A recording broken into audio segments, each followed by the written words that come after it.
네, 안녕하십니까. 저는 게임캐스터 이도현이라고 합니다. 현재 뭐 맡은 리그는 따로 없고요. 사내나 뭐 교내 아니면 뭐 다른 아마추어 행사나 대회 등을 이제 좀 돌아다니면서 중계를 좀 맡고 있습니다. 게임캐스터는 이제 말씀드리자면 그냥 다른 여느 스포츠 종목의 캐스터와 이제 동일합니다. 야구를 하면 야구 캐스터, 뭐 축구를 하면 축구 캐스터 이렇게 말씀을 해주시는데 저희는 이제 게임을 중계를 하다 보니까 이제 게임 캐스터라고 불리고 있습니다. 요즘에 뭐 e스포츠 캐스터, 뭐 게임 캐스터로 말씀을 많이 하시는데 요즘에 추세 자체가 약간 게임 캐스터로 좀 많이 이렇게 말씀을 해주시는 편이라서 편안한 걸로 말씀을 해주시면 될 것 같습니다.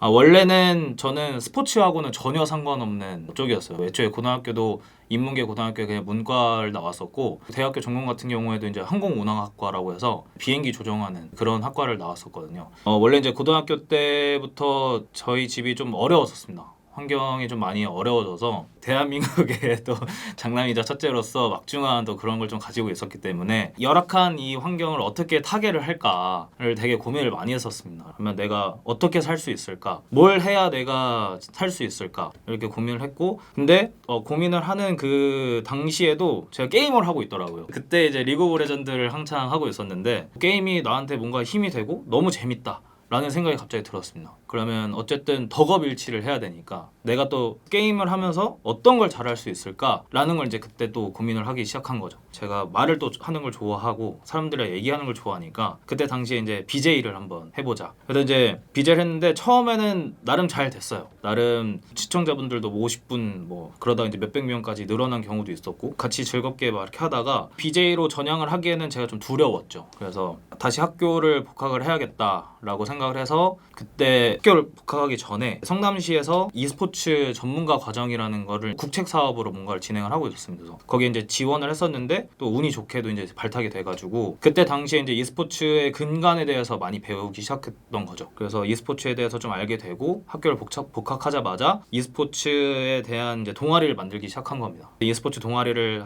교내 처음으로 만들어서 운영을 하면서 다른 학교들끼리 이제 연합을 해서 대회를 하나 만들었습니다. 그러면서 이제 중계를 하게 됐는데 너무 재밌는 거예요, 이거 자체가. 와, 그래서 나는 중계를 해야겠다, 캐스터가 돼야겠다. 그때 이제 마음 먹기 시작한 거죠. 제가 5년이나 됐더라고요. 저도 진짜 상상도 못하고 있었거든요. 대학 리그를 데뷔로 해서 5년 차가 됐다는 거에 대해서 일단은 정말 감사하죠. 왜냐면 게임캐스터라고 하는 게 이미 게임 방송국이 없어진 이 시점에서 정말 척박한 땅이라고 저는 생각을 하거든요. 저는 그냥 정말 운이 좋은 사람이지 제가 능력이 막 특출나거나 막 이래서라고 생각을 하지 않고 있습니다. 그래서 저의 위치는 진짜 이 책상 밑에보다도 더한 정말 그냥 아무것도 아닌 존재라고 생각을 하고 있습니다. 정말 그냥 누구나 다 편안하게 부를 수 있는 그런 위치라고 생각을 좀 하고 있습니다.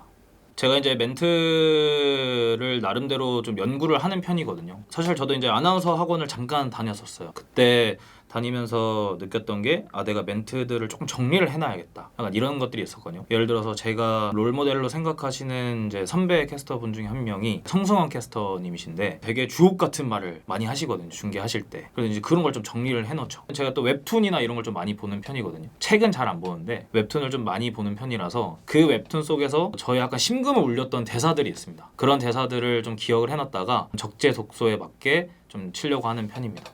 저는 e스포츠의 가장 큰 매력은 재미라고 생각을 합니다. 재미. 이 중계진들이 말하는 멘트에서의 재미. 그리고 내가 직접적으로 이 게임을 플레이했을 때 사실 정말 남녀노소 가리지 않고 할 수 있는 종목이거든요. 말로 이제 스포츠 같은 경우에는 내가 이제 좀 나이를 먹고 좀 체력적으로 좀 떨어지면 할 수 없는 부분들이 있는데 e스포츠 이제 가상현실 안에서는 정말 많은 걸 할 수 있는 그런 공간이 있다 보니까 그런 데서 또 나오는 재미들. 그 다음에 내가 직접적으로 플레이를 해봤을 때 이런 건 좀 하기 쉽지 않았는데 선수들은 이거를 밥 먹듯이 하네? 이러면서 와 감탄하는 재미? 그러니까 이런 복합적인 재미들이 뭉쳐져서 이 e스포츠의 재미를 만들었지 않았나 생각을 좀 하고 있습니다. 저런 플레이 하나하나가 쌓여서 결국에는 하나생명이 역전할 수 있는 구도가 나오는 거예요. 그렇죠. 선 하나하나가 그림을 만드는 거 아니겠습니까? 그렇습니다. 네. 줄을 정말 잘 타야 돼요. 네. 표현이 굉장히 예술적이시네요. 감사합니다. 네. 네.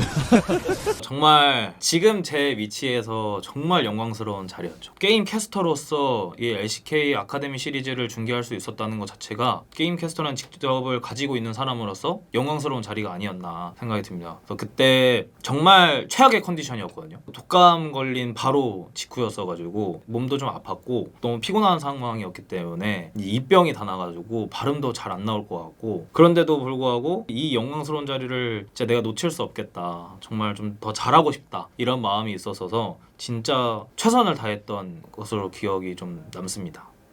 저의 강점은 즐기는 것 같습니다. 물론 이 게임캐스터라는 직업에 대해서 압박도 되게 많이 받고 부담감도 있는 자리거든요. 부담감이나 압박감을 가질 수밖에 없는 자리지만 그런 것을 좀 뒤로 한 채 즐기기 때문에 저만의 뭔가 캐릭터가 나오지 않나 생각을 좀 하고 있습니다. 술이 한 잔 필요한 그런 이제 내용이긴 한데 되게 조심스러운 입장이긴 하거든요. 온전히 그냥 저의 개인적인 입장이지만 걔도 말씀드렸지만 척박합니다. 게임캐스터라는 곳이 정보도 많지 않고 게임 방송국이 없어진 지금 상황이기 때문에 내가 어디서 기회를 얻을지도 모르고 어떻게 기회를 만들어야 될지도 모르는 그런 상황이라서 그런 게 좀 많이 애로한 것 같습니다. 그래서 저는 솔직히 말하면 개그맨 분들이 되게 부러웠었거든요. 그 이유가 그들이 가지고 있는 그 끈끈함이라는 게 되게 부러웠습니다. 개그 무대가 없어졌을 때 선배들이 한마음 한뜻으로 후배들을 위해서 무대가 계속적으로 나와줬으면 한다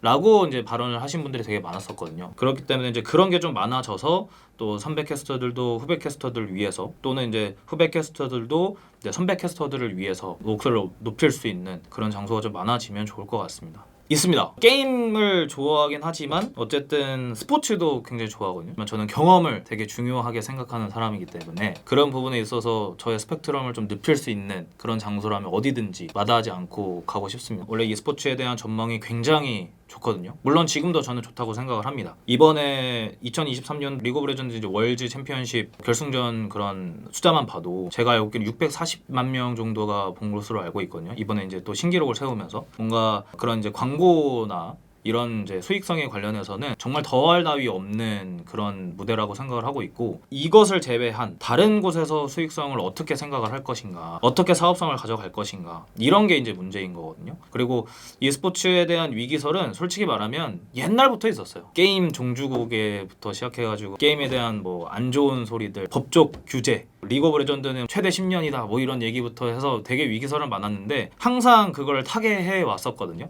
지금까지 잘해왔고 앞으로도 잘할 거기 때문에 우리 팬분들이 또 시청자분들이 많은 사랑을 보내주신다면 더 좋은 모습으로 나갈 수 있는 그런 걸음이 되지 않을까 생각하고 있습니다.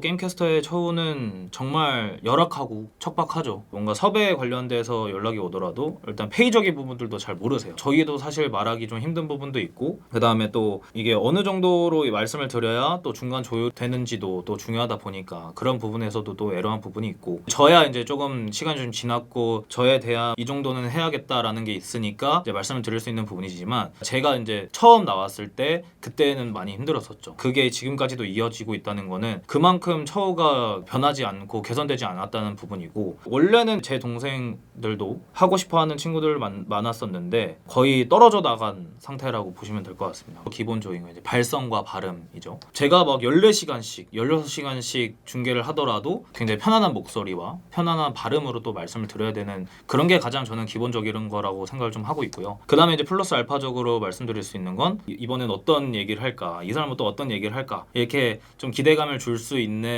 그런 재치 있는 것들, 유연하고 유동적으로 받아쳐줄 수 있는 그런 뭔가 위기 대처 능력들, 이런 게 좀 필요하다고 생각을 하고 있습니다. 저는 정말 이 질문지를 받고 많이 생각을 좀 해봤습니다. 제 이름을 인터넷에 치거나 그 태그를 걸면 항상 배우 이도현이 먼저 나오더라고요. 배우 이도현이 아니고 정말 이도현 캐스터라는 사람이 기억되는 그냥 제 이름 석자 딱 얘기를 하면 아, 이 사람이구나 하는 그런 캐스터로 남았으면 좋겠습니다. 그러니까 사람들의 가슴 한켠에 뭐 메인은 아니더라도 진짜 저기 밑에 있는 사람이더라도 가슴 한켠에 남아서 뭔가 감동을 줬고 재미를 줬고 정말 이도현다운 캐스터다, 또 이도현 다운 사람이 나왔다 라고 할 수 있는 그런 캐스터로 기억에 남고 싶습니다. 인터뷰를 제가 해본 적은 되게 많은데 사실 이렇게 받아본 적은 제가 지금 살면서 한 2번째인 것 같습니다. 이렇게 좀 솔직하고 좀 재밌게 얘기할 수 있는 공간이 만들어졌다는 것에 대해서 스포츠인으로서 또 e스포츠인으로서 굉장히 너무 뜻깊은 자리였고요. 다시 한번 또 이렇게 섭외해 주셔서 너무 감사하고 뭐 오늘 e스포츠 쪽으로도 얘기를 많이 했었는데 그런 부분에 대해서는 이제 정말 제 개인적인 견해니까 이게 진심으로 받아들이는 게 아니라 방향성을 좀 잡고 나가시는데 참고가 좀 되셨으면 좋겠고 뭔가 이제 저도 이제 소통을 계속 하고 싶고 그런 부분이 있기 때문에 인스타그램 아이디는 이제 DM을 다 열어놓은 상태고 약간 소통 창구로 만들어 놓고 저의 이제 그 포트폴리오 느낌으로 그냥 만들어 놓은 SNS이기 때문에 언제든지 뭐 질문 사항이 있으시거나 또 뭔가 궁금하신 사항이 있으시면 저한테 DM을 해주시면 제가 뭐 바로는 답변이 힘들어도 최대한 노력을 해서 잘 이렇게 친절하게 또 답변을 드리려고 하니까 뭐 SNS를 통해서 연락을 주셔도 되고 거기에 또 제 거 비즈니스 메일이 있기 때문에 그 메일로도 뭐 얘기해 주시면 좋고 관계자분들도 언제나 열려 있으니까 네, 언제든지 불러주시면은 또 열심히 달려가도록 하겠습니다. 제가 항상 뭐 얘기하는 것 중에 하나가 이제 선한 영향력. 그러니까 제 말 한마디를 했을 때 많은 사람들이 뭔가 선하게 영향력을 좀 가졌으면 좋겠다 이런 말씀을 많이 드리곤 하는데 그런 의미로 스포인 앞으로도 더 번창하고 많이 사랑해 주시고 응원해 주셨으면 좋겠고요. 또 많은 분들이 오셔서 많은 얘기해 주시고 많이 공감해 주시고 또 이렇게 열린 공간이 나왔으면 좋겠습니다. 네. 스포인 화이팅!